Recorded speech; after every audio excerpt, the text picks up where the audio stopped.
Fire Escape Academy, Inspector Training. We're here in Chicago.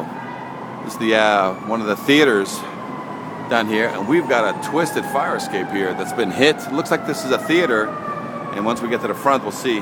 Look how twisted this thing is. Got hit by trucks.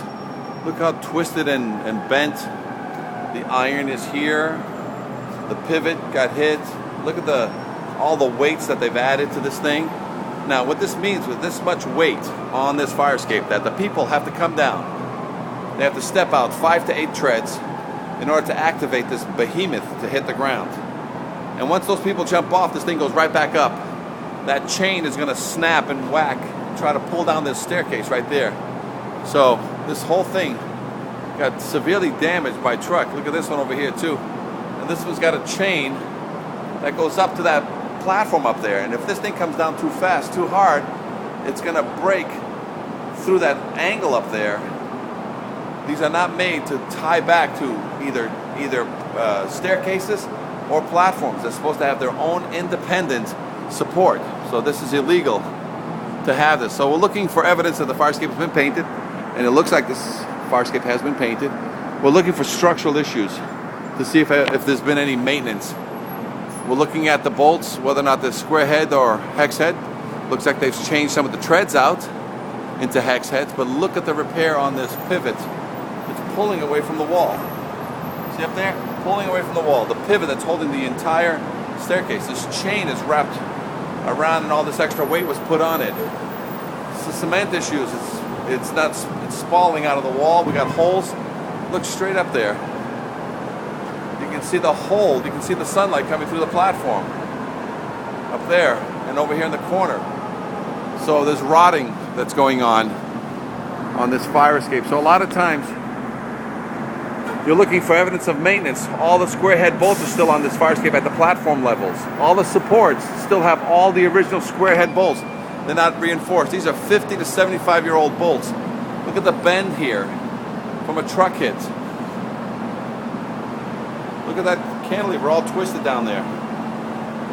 Look at the crookedness of this. If this thing goes up, it's going to hit the staircase. It's all crooked and bent and smashed, and I don't know what's going on here. I don't know who signed off on this thing, but it's a twisted nightmare. So these are the things you got to look for. That sometimes these things get fixed any way they can. And I think this is the DePaul University, the Merle Reskin Theater. So we're looking down this alleyway in fire escaping. This is in Chicago, and so this is for Fire Escape Academy Inspector Training.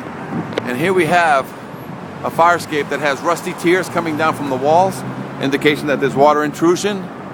So a lot of times they'll fix the treads only and give it a quick paint job, but then the rest of the superstructure, which is holding up the entire fire escape, and it's going to hold up people, it's going to hold up firemen, is original, 50 to 75 years old. So to have square head bolts still evident throughout the remaining part of the fire escape. Only the treads have new bolts in it.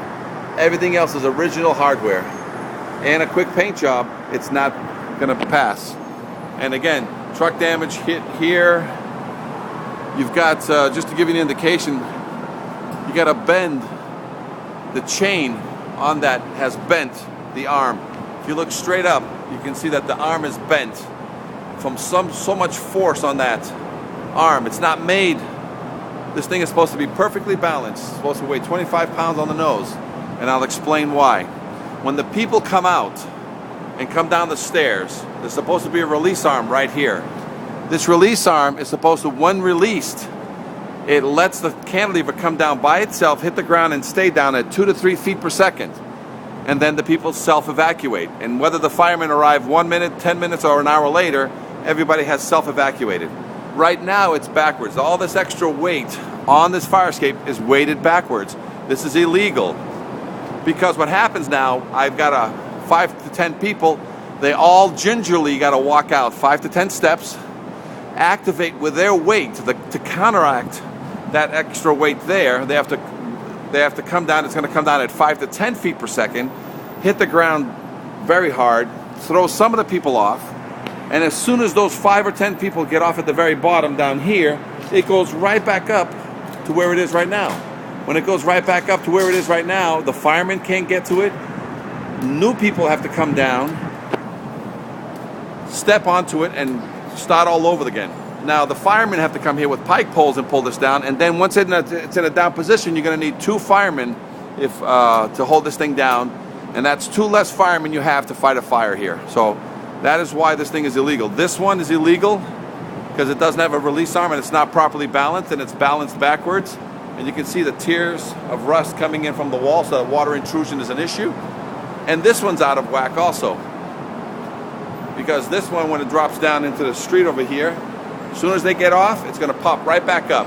So these fire escapes were never made to basically be in a horizontal. You're supposed to come down, step on the first tread if it's perfectly balanced, and by stepping on the first tread you activate it and it'll drop by itself 2 to 3 feet per second.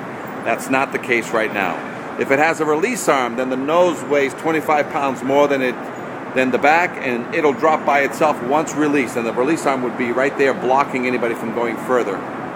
Any questions here? Fire Escape Academy, 800-649-3333, 800-649-3333. Again, we're here in Chicago inspecting fire escapes down this alleyway. Check our YouTube channel for about 400 or 500 other videos throughout the country on fire escape awareness.